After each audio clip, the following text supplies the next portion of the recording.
Real Madrid goes to the semifinal and এখানে পিএসজির এগেনস্টে আমাদের ম্যাচ। এবং আমি শেষ ক্ষোভে রিয়ালকে এই ধরনের সিস্টেম ওয়াইজ ফুটবল খেলতে দেখেছি আমার নিজের মনে নেই। আই হোপ 2022 বা 23-এ এরকম একটা সময় দেখেছিলাম, এবং 24-এ মোটামুটি দেখেছি। But most of the time Carlo Ancelotti individual ব্রিলিয়েন্সে বেশি বিশ্বাসী ছিলেন। তো যার কারণে আমরা সিস্টেম ওয়াইজ ফুটবল খুবই কম দেখেছি। বাট নাও আমরা যে ধরনের সিস্টেমের মধ্যে দিয়ে যাচ্ছি শাবি আলোনসোর আন্ডারে, it was amazing to C.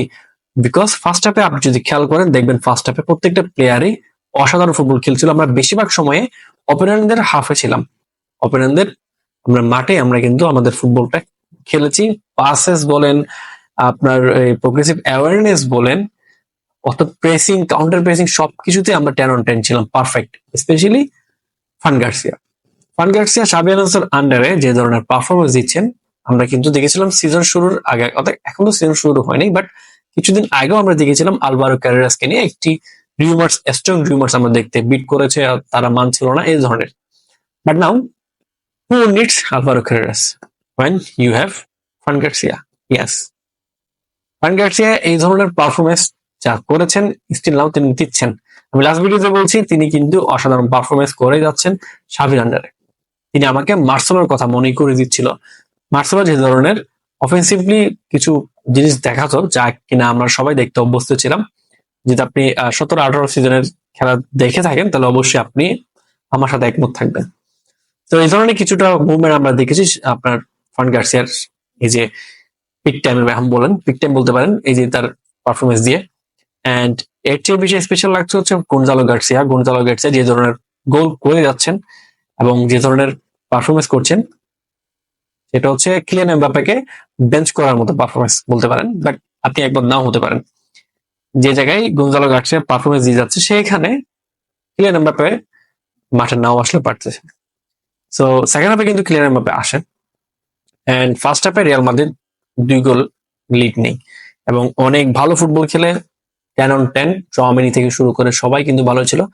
But চোয়ামেনি দেন হচ্ছেন ফান গার্সিয়া একটু বেশি এগিয়ে রাখবো আমি এদের, তারা খুব বেশি ভালো ছিল। এন্ড সেকেন্ড হাফে রিয়াল মাদ্রিদ কিছুটা পিছিয়ে গিয়ে খেলতে থাকে এবং অপোনেন্টের হাফে খুবই কম ইন্টারাপ্ট করছিল, নিজেদের হাফে বল নিয়ে রাখছিল অথবা পাসেস খেলছিল, বেশি অ্যাওয়ারনেস তারা দেখাচ্ছিল না অফেন্সিভলি।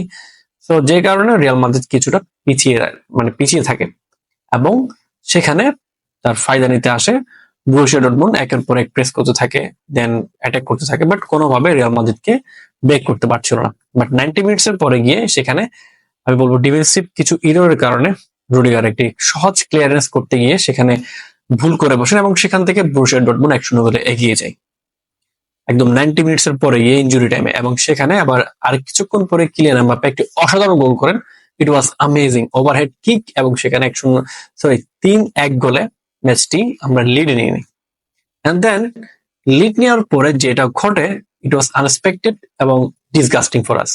বিকজ দিন হুইসেন সেখানে একটি রেড কার্ড কনসিড করে বসেন এবং সেখানে সেটি পেনাল্টি হয় এবং ওইখান থেকে গুরাসি সেখানে পেনাল্টিটা আপনার গোলে কনভার্ট করে নেই এবং 3-2 গোলের লিড থাকে। 1 গোলের লিডে আমরা কোনোভাবে সেখানে টিকে থাকি। এন্ড দেন তারা আবারও একদম লাস্ট মুহূর্তে গিয়ে যদি করতে সেভ না করতো তাহলে ম্যাচটি এক্সট্রা টাইমে বাড়তো। একদম ডেফিনেটলি শিওর, খুবই রেয়ার একটি সেভ ছিল এবং ইট ওয়াজ আনস্টপেবল। অলওয়েজ হিম টিভো করতিস রিয়ালকে সবসময় এই ধরনের কি বলবো মুভমেন্টে, এই ধরনের মুভমেন্ট থেকে তিনি যেভাবে রিয়ালকে খাদের কিনারা থেকে তুলে নিয়ে আসেন, যেমনটা আজকেও তিনি করেছেন একদম লাস্ট মুহূর্তে সেভের কারণে আসলে রিয়াল মাদ্রিদ এখানে 3-2 গোলে একটি সহজ জয় নিতে পারে। সহজ বলবো না, লাস্ট মুহূর্তে যে ধরনের ফুটবল আমরা খেলেছি ইট ওয়াজ ভেরি ইউজড আমি বলবো। বাট এখানে সব থেকে বেশি পিছিয়ে গিয়েছে আমরা একটি পজিশনে, সেটা হচ্ছে ডিফেন্সে দিন হুইসেনের না থাকা পিএসজির এগেনস্টে। দিন হুইসেন কতটা ইম্প্যাক্টফুল ফুটবলার তা কিন্তু আমরা জাভির আন্ডারে দেখেছি। তো সেখানে তাকে না থাকাটা আমরা কিছুটা হলো ব্যাকফুটে থাকবো। বাট ওভারঅল জাভির আন্ডারে আমরা খুবই ভালো ফুটবল খেলছি। বাট পিএসজি পিএসজি এখন ইউরোপের বেস্ট টিম। তারা কিছুক্ষণ আগে আমরা দেখেছি বায়ার্ন মিউনিখকে 2-0 গোলে হারিয়ে এসেছেন। So it was very very very difficult for us. এবং আপনাকে সবসময় একটা মনে রাখতে হবে, সবসময় যে কোনো টুর্নামেন্টের চ্যাম্পিয়ন হতে হলে ওই টুর্নামেন্টের বেস্ট টিমকে হারিয়ে আপনাকে চ্যাম্পিয়ন হতে হবে। So I think Real Madrid এখানে পিএসজি কে বিট করবে এবং ক্লাব ওয়ার্ল্ড কাপের ফাইনালে আমরা যেতে পারবো। দেখা যাক কি হয়। অতদিন পর্যন্ত সুস্থ থাকবেন, ভালো থাকবেন। আসসালামু আলাইকুম।